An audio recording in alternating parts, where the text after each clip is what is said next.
The Wonderful Wizard of Oz. Dorothy lived in Kansas with her uncle and aunt. Her dog Toto was her best friend. One day a cyclone came and blew the house into the air. Dorothy was frightened but soon fell asleep. When she woke up, she could see bright sunshine outside. She ran and opened the door. Dorothy saw the most beautiful place she had ever seen. A group of strange people were walking toward her. An old woman who looked different from the others stepped forward. She said, "Welcome to the land of the monkeys. Thank you for setting us free." Dorothy's house had fallen on the Winkle Witch of the East and killed her. The old woman talking to Dorothy was the Good Witch of the North. One of the monkeys gave Dorothy a pair of silver shoes. They had belonged to the Winkle Witch of the East and had special powers. "I want to go back home," Dorothy said. "Can you help me find my way?" The monkeys shook their heads. "You must go to the Emerald City," said the witch, "and ask the Great Wizard of Oz." Dorothy had to follow the yellow to find the Emerald City. The witch gave Dorothy a kiss on her forehead and it left a shining mark. The monkeys said goodbye and walked away through the trees. The witch turned around 3 times and disappeared. Dorothy got some food from the house.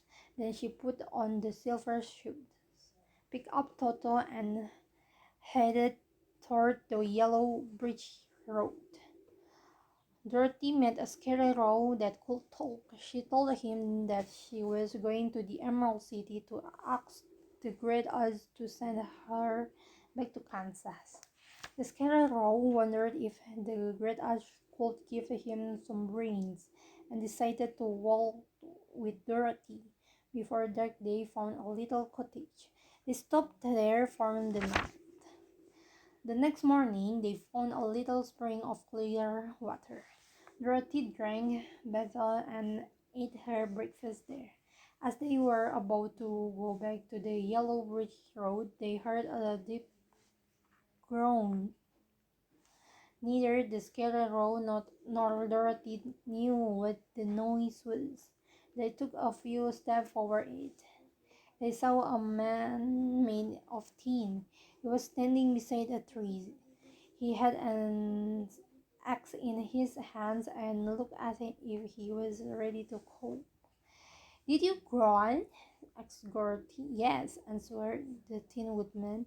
"What can I do for you?" she asked. "Get me some oil, please," he answered. I cannot move." Dorothy did as the Tin Woodman had asked. "Thank you so much," he said. The Tin Woodman listened carefully to Dorothy's story and then asked, "Do you think the Great Owl could give me a heart?" I guess so," Dorothy answered. "Then I will go with you to the Emerald City," said the Tin Woodman. While walking, they heard a terrible roar, and a great lion ran in front of them. Dorothy rushed forward and slapped the lion on his nose. "You should be ashamed, a big bat trying to beat a little dog. You are nothing but a coward," she said. "I know," said the lion, and he hung his head. The lion didn't know why he was such a coward. Dorothy told the lion about their journey and what each of them wanted to ask the Great Wizard of Oz. "Do you think the Great Oz could give me courage?" asked the cowardly lion. Everyone thought it was possible, so the lion joined them on their journey. That afternoon, at the end of the Yellow Bridge, the lion didn't know why he was such a coward. Dorothy told the lion about their journey and what each of them wanted to ask the Great Wizard of Oz. "Do you think the Great Oz could give me courage?" asked the cowardly lion. Everyone thought it was possible, so the lion joined them on their journey. That afternoon, at the end of the Yellow Bridge Road, They sound an emerald gate. Dorothy rang the bell and the big gate swung open.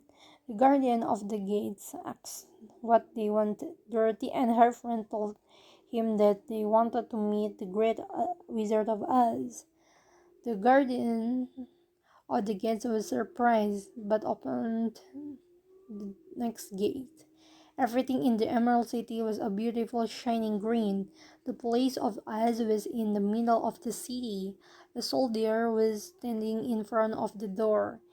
He told them to step inside and wait. He took their message to the Great Oz.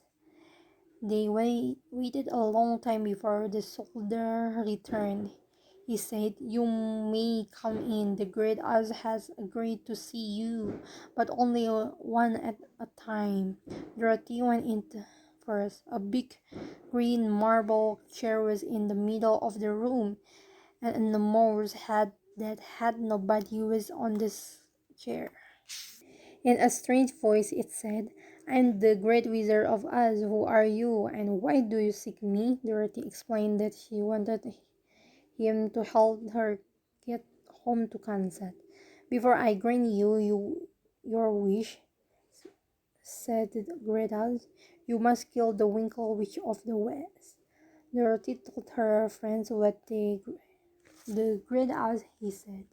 Each day for the next 3 days, the Scarecrow, the Tin Woodman, and the Lion had their chance to meet with the Great Oz. They were all told they had to help Dorothy kill the witch before their wishes would be granted. The next morning, they walked toward an setting sun in the west. They knew that no one had been able to destroy the Winkle Witch of the West before. The Winkle Witch of the West, with her powerful telescope eye, saw Dorothy and her friends. The witch was very angry to find them in her country. She sent the Winkies to attack, but the lions roared scared them. Then she used the golden cap to call the Winkle Monkeys. She ordered them to save the lion but destroy the others. The Winkle Monkeys dropped the Tin Woodman off rocks and pulled out all the Scarecrow's straw. Then they picked up the lion and flew to the witch's castle. Dorothy had the mark of the good witch on her forehead, so they took her to the castle. Poor Dorothy became the Winkle Witch's slave. The witch wanted the power of Dorothy's silver shoes. She used the magic to make Dorothy fall over. Then she grabbed one of Dorothy's silver shoes. "Give me back my shoes," Dorothy sang angrily. "I will not," said the witch. Dorothy was angry, so she picked up a bucket of water and threw it and over the witch. The witch gave a loud cry and began to melt. Water was the one thing that could kill the Winkle Witch of the West. The Winkies were not free for the Winkle Witch of the West. Dorothy ran and freed the lion. The Winkies helped Dorothy and the lion search for their friends.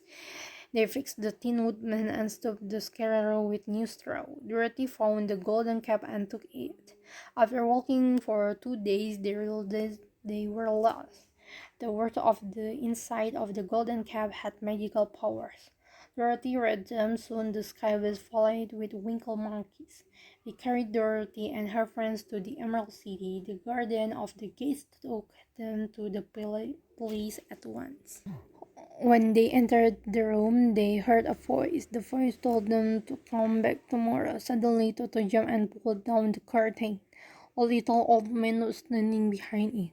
"I'm the great Wizard of Oz," said the little man in the trembling voice. Dorothy and her friend were angry because the great Oz says he was just a common man with no special powers. "Well," she said with a sink, "if you come back tomorrow, I will grant you your wishes." The great Oz knew he did not have any special power, but was sure he could think of something. The next morning, the great Oz fulfilled their wishes, for he stuffed the Scarecrow head and many things. Next, he put a pretty heart made of silk into the chest of the Tin Woodman. Then he made the lion drink something to give him courage. For Dorothy, the grace of build a hot air balloon. The Great Oz decided to fly back to Kansas with Dorothy. The Great Oz told his people that the Scarecrow would rule over them now. When the balloon was filled with hot air, the ropes broke and it flew up into the air. Dorothy and Toto could not get into the balloon in time. Dorothy cried, "How will she get home now?" The police soldiers guessed that they go to Glinda, the good witch of the soul. While they were traveling, so the lion helped a group of animals defeat an horrible monster. They came to a steep hill covered with big rocks and strange men and couldn't pass through. Dorothy called the Winkle monkeys and they carried them over the hill. They arrived at the Good Witch Castle. "I won't go back to Kansas," Dorothy said. "I can help you," said Glinda. Then she asked the other what they wanted. The Scarecrow wanted to return to the Emerald City, the Tin Woodman wanted to go to the land of the Winkies, and the Lion wanted to back to the forest. Glinda said she would ask the Winkle monkeys to carry them where they wanted to go. "But how will I get back to Kansas?" asked Dorothy. "Your silver shoes," replied Glinda. "They can carry you anywhere in just 3 steps. Just knock the hills together 3 times and say that you want to go." Dorothy said goodbye to her friends and picked up Toto. Then she knocked the heels of the shoes together 3 times and said, "Take me home to Kansas." The silver shoes took 3 steps and they stopped. When Dorothy looked around, she could not believe her eyes. She ran toward her own home at last.